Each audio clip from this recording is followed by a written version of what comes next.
Hi, this is Grace, and I want to do a video, or start a video before I leave to go home.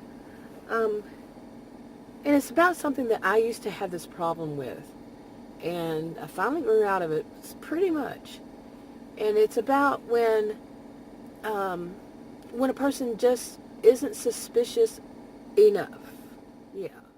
Yeah, it's about when you're not suspicious enough to be able to see that somebody's doing you wrong, and it might not even be that somebody's doing you wrong. I had that problem too.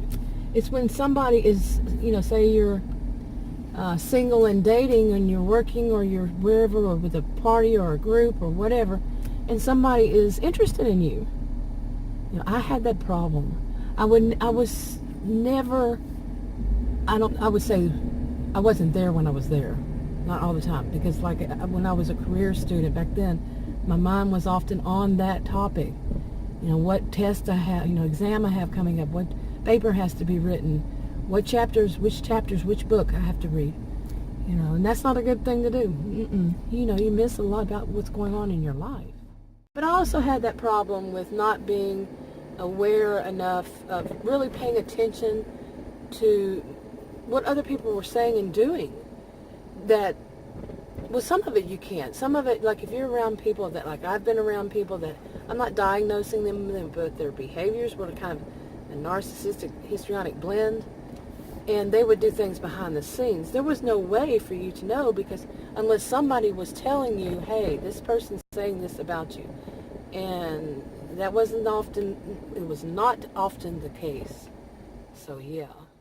Now to me, it would feel like when I first started recognizing this, it was actually a good one, about a man that I was dating. Now, when I first started seeing that, okay, this might be a problem for me if I'm not seeing a lot of what's going on. What did I miss? Wasn't I paying attention? I wasn't mindful enough. Didn't use those terms back then. We didn't use that term, mindful, back then. I didn't, at least. But it felt awkward when I tried to teach myself how to pay more attention to what might be going on behind the scenes. It seemed paranoid, plain and simple. That's what it seemed like. That I was, so too suspicious. All of a sudden, the pendulum swings, kind of thing. That I was too suspicious. Like I said, paranoid. No, it wasn't. It was that I was trying to learn how to do this.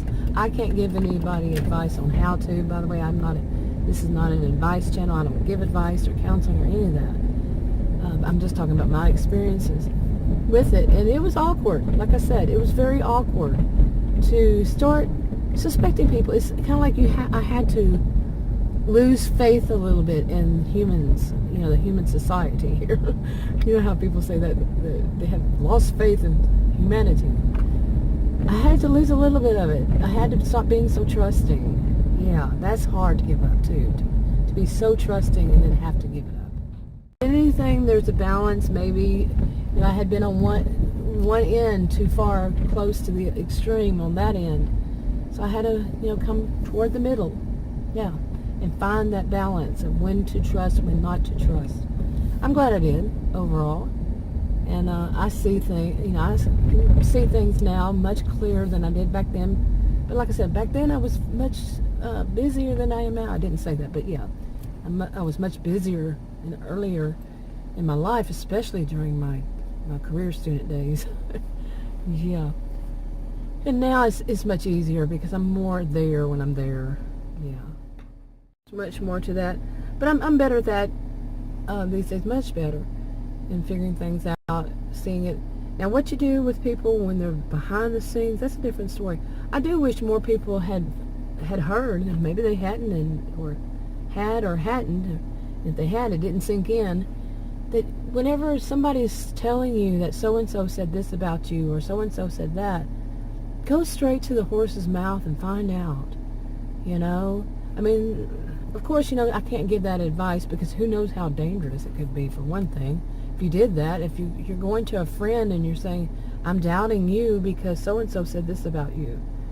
Or just inform the person, hey, so-and-so is saying this about you. But that's exactly what that person's doing too, you see? I still think going straight to the horse's mouth, if it's not going to cause you any harm, is a good thing to do. To know how to do it in a way that is not offensive, to the horse. Okay?